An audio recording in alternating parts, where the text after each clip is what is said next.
Rabbi Harry Zola.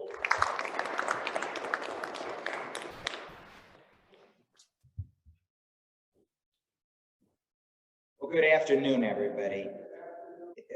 What Curtis said is true. Some of you may have heard me speaking about my former student, Rabbi Charlie Citron Walker, who was here in Cincinnati from 2002 to 2006 when he was ordained.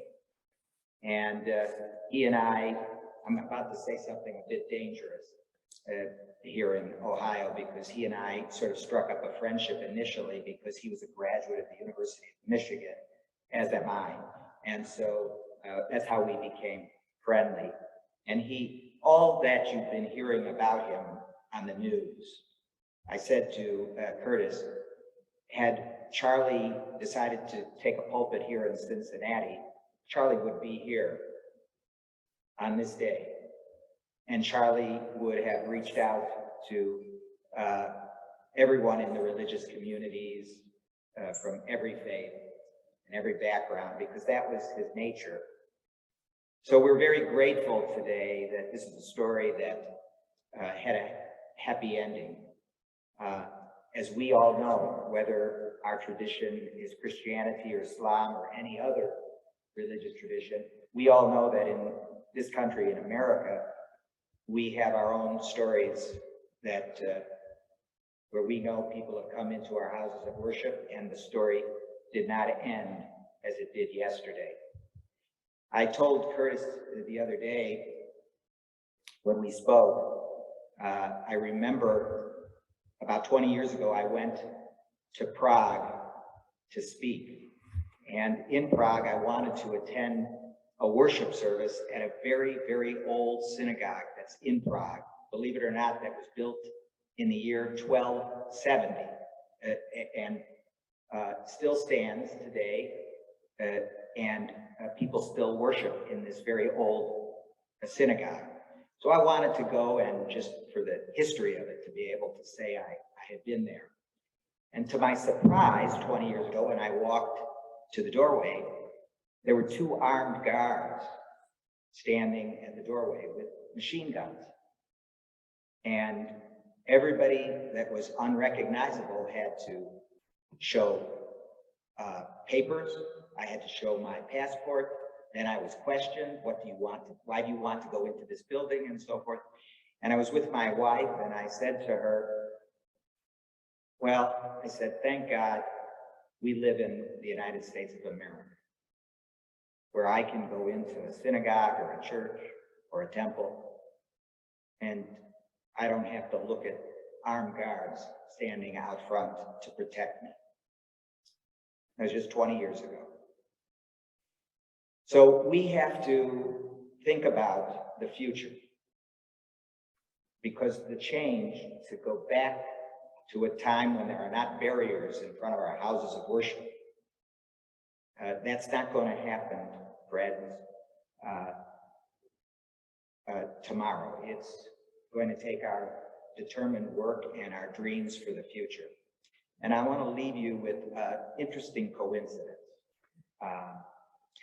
Believe it or not, this is one of the few interesting times when we have a convergence of our national holiday, the Martin Luther King Day, and a very minor Jewish holiday.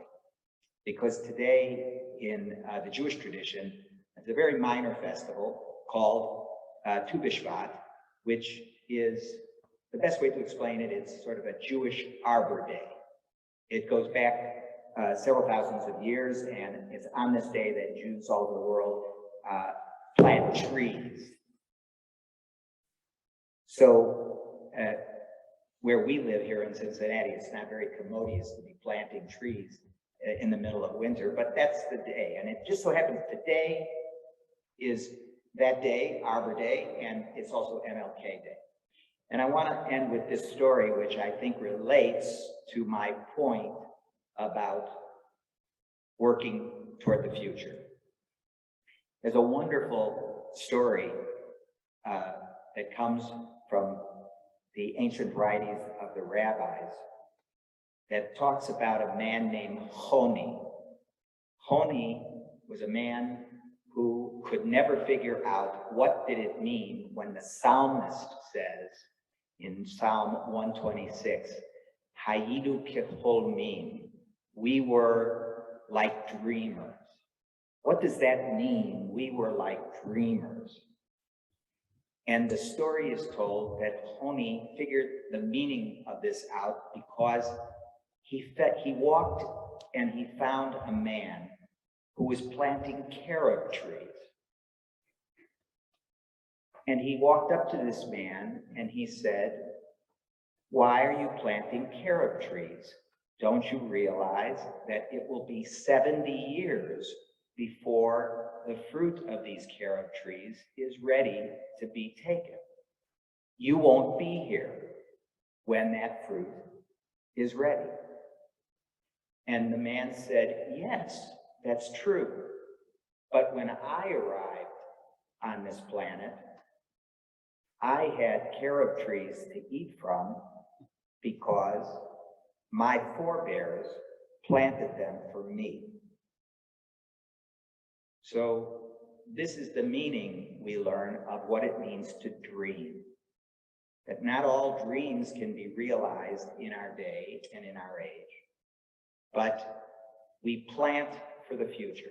And so my dream, just like Dr. King's dream, is something that has not yet come. Dr. King didn't see it come in his time, but he planted a seed that is growing, we have to believe, for the future. And let us resolve on this day to plant spiritual seeds that will grow and grow. And even if all of us here don't live to see them come to full fruition, let us hope that our children and our children's children will benefit from the commitments and the diligence and the justice, the seeds of justice that we plant on this day. Thank you so much for being here. To all those who are listening around the city, we thank you. And God bless all of you.